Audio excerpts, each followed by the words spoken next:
안녕하세요. 고2 정시 대비 설명에 오신 여러분들 환영합니다. 제가 직접 찾아뵙고 인사드려야 되는데 이렇게 영상으로 뵙게 돼서 너무 죄송해요. 지금 고2 학생들이 고3이 되는 2022학년도에는 정시 반영 비율도 대폭 상승하고 서울의 주요 대학의 영어 절대평가 영어 반영 비율도 많이 상승하기 때문에 한마디로 영어는 정말 중요한 과목이 되었어요.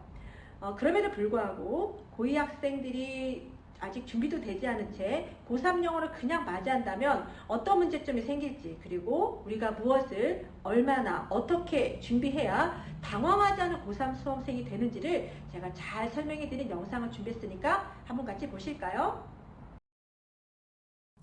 내년 대학 입시에서 정시 모집 확대라는 기회를 잘 잡으려면 그동안 제가 만나왔던 고3 수험생의 학부모님들께서 털어놓으시던 아이가 고3이 되면서 겪는 예상치 못했던 어려움이나 고민거리를 먼저 공유해 보도록 하겠습니다. 크게 세 가지 정도로 요약 가능합니다. 첫째로 고2 때까지 공부 안 해도 2등급은 나왔는데 고3이 되니 성적이 잘 안 나와서 불안해요 라는 건데요. 고2와 고3의 영어 시험 문제 난이도는 당연히 다원적인 수준 차이가 있습니다. 첫 번째로 단어 수준의 차이가 있죠. 두 번째로는 어법이라고 말하는 문장 구조에서의 복잡도는 해석의 속도와 글 전체의 이해도와 관계가 있습니다. 세 번째로 당연히 고3 문제의 지문 길이는 고2 시험지보다 훨씬 길고요. 이 때문에 아이들이 시간 부족을 느끼지만 그저 빨리 끊어 읽기만 하는 실수를 하죠. 그렇다 보면 쉽다고 여기는 2점짜리 대입학 영역도 가끔 틀립니다. 여기서 중요한 것은 실수가 아니라 실력 부족임을 인지하지 못한다는 거죠. 논리구조 파악이라고 제가 써놨는데 고3이 되고 나서도 성적이 오르지 않는 학생들이 갖고 있는 문제의 원인인데요. 논리구조 파악에 대한 이해가 부족하면 공부를 열심히 하는데도 점수는 비슷하고 틀리는 독해 유형 문제가 일정하지 않기가 쉽습니다.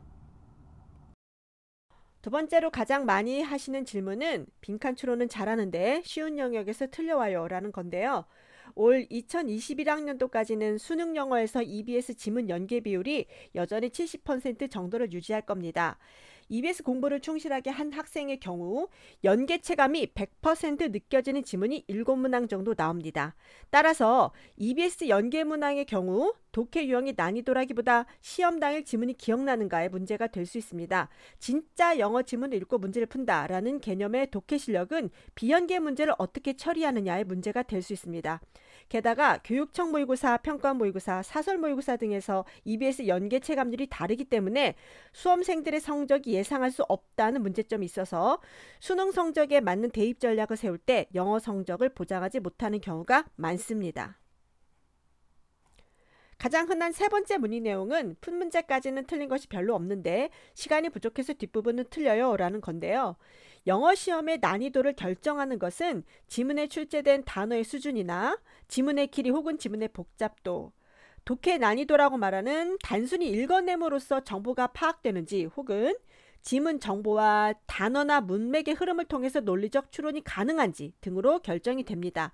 단순히 읽어내는 것은 독해 실력과는 별개의 문제이기 때문에 많은 문제를 푸는 것만큼이나 문제풀이 로직을 세우고 영어 지문을 읽을 때 흔히 나오는 논리전개 유형을 훈련하는 것이 정말 필요합니다. 그래야만이 지문의 난이도와 무관하게 예상된 영어 점수 결과를 갖는 실력 있는 수험생이 되는 지름길이 되는 것이겠죠.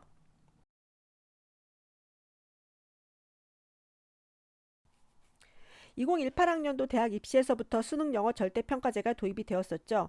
90점만 넘으면 누구나 1등급을 받을 수 있게 되었던 건데요. 고2 학생들이 11월 달 모의고사 2등급 정도 나오면 영어 공부 비중을 대폭 축소한 채로 입시를 준비를 합니다.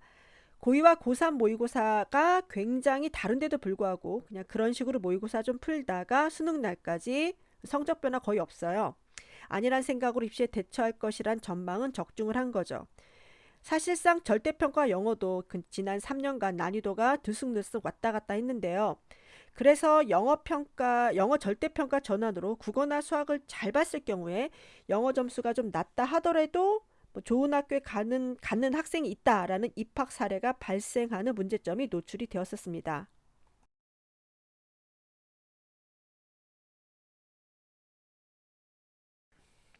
'보시다시피 서울 주요 대학의 정시 비중이 대폭 확대되었죠. 모집군도 변경이 되었고 전형 방법도 개편이 되었습니다. 특히 정시에서 영어 영향력이 엄청나게 커진 것으로 나타납니다. 2022학년도 대입 전략을 세울 때 수험생이 가장 주목해야 될 변화는 세 가지로 요약할 수 있겠죠. 서울대, 연세대, 고려대의 수능 위주 정시 전형 확대, 약대 통합 6년제 신입학 학생 선발, 절대평가 수능 영어 반영 비율 대폭 상승. 최근 발표된 대입 전형 시행 계획에서 서울대와 고려대가 신입생 선발 시 수능 영어 영역의 영향력을 강화하고 있다는 점에 주목하셔야 합니다. 절대평가 수능 영어 점수 반영 방식에는 학교마다 감산, 비율 반영, 가산점을 주는 방식 등으로 차이가 있습니다.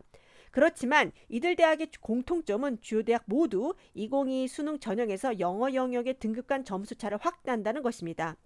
연세대의 경우에는 기존에도 영어 영역의 등급 간 점수차가 워낙 큰 편이어서 기존 비율 방식을 유지하고 있으나 서울대와 고려대는 등급감 감점이 더 커지기 때문에 2022학년도부터 영어 영역에서 좋은 성적을 거두지 못하는 학생은 스카이대학 지원이 사실상 어려울 것입니다. 결과적으로 2022학년도 대학 입시부터는 수능 영어는 절대평가임에도 불구하고 매우 중요해지기 때문에 짧은 시간에 성적이 오르기 힘든 과목의 특성상 고3이 되기 전에 수능 영어 기반을 제대로 다져야 실패 없는 입시 전략을 세우게 될 것입니다.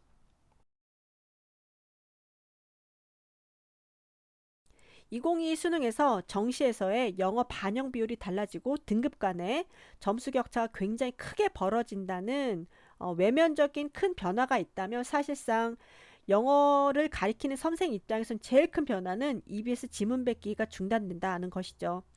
말씀드린 것처럼 직접 연계가 불가했기 때문에 학생들의 공부 난이도와 대비하는 여러 가지 문제점들이 다원적으로 충족돼야지만 성적을 제대로 맞을 수 있을 것 같은데요.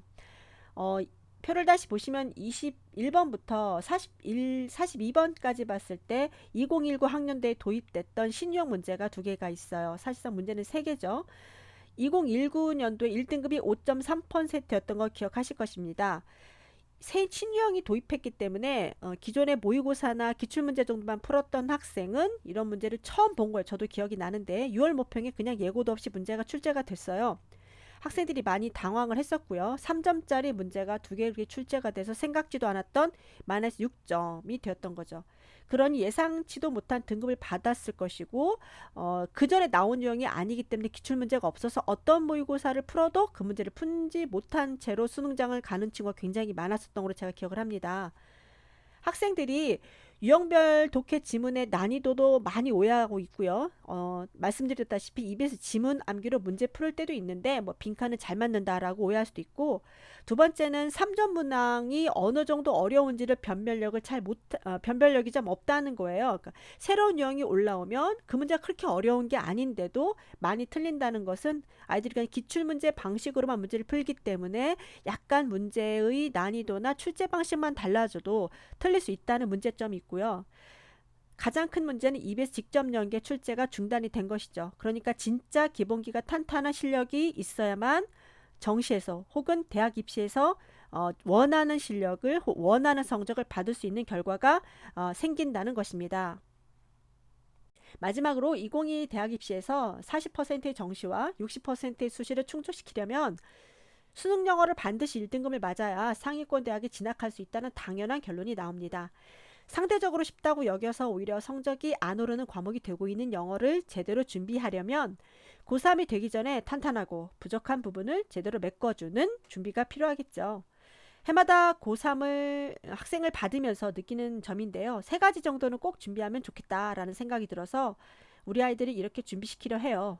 첫 번째는 기출모의고사 EBS 빈출 단어의 난이도 정도를 받아들일 수 있는 어휘력을 갖춰야 되겠고, 두 번째는 지문 난이도에 따라서 다른 스피드로 문제를 읽어내서 지문의 길이에 휘둘리지 않은 독해력, 세 번째는 문장의 축약, 강조, 수식 관계를 이해할 정도의 어법 실력을 갖추게 만들어서 아이들이 고3 문제 그리고 좀 어려운 문제가 나오더라도 당황하지 않는 학생이 되도록 제가 준비시키도록 하겠습니다. 우리 아이들이 고3이 되기 전엔 정말 시간 낭비도 없고 효율적인 커리큘럼으로 준비를 시켜야겠죠. 그래야 체계적이고 철저한 수험생이 되게 될 테니까요. 다음에는 꼭 직접 찾아뵙고 자세하고 유익한 입시 정보 알려드리도록 하겠습니다. 끝까지 들어주셔서 정말 감사합니다. 감사합니다.